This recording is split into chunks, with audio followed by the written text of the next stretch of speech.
एक बार की बात है, भगवान ने नारद जी से कहा कि आप तो हमेशा भ्रमण करते रहते हैं, इसलिए आप कोई ऐसी घटना बताइए जिससे आप हैरान हुए हो।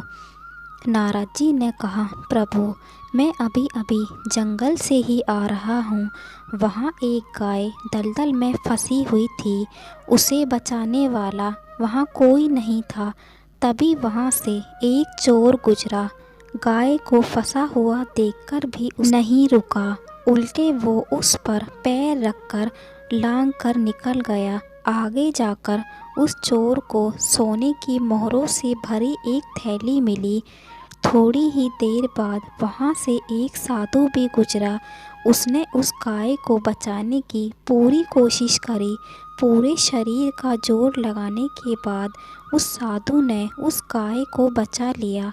लेकिन मैंने देखा कि गाय को दलदल से निकालने के बाद वो साधु आगे जाकर एक गड्ढे में गिर गया और उसे चोट लग गई। भगवान, आप ही बताइए, ये कौन सा न्याय है।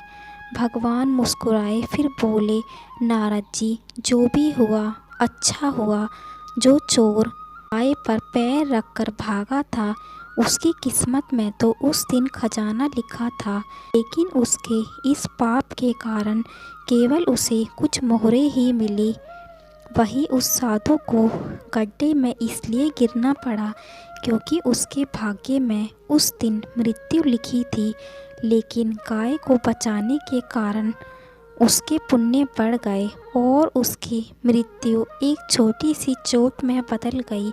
इंसान के कर्म ही उसका भाग्य तय करते हैं।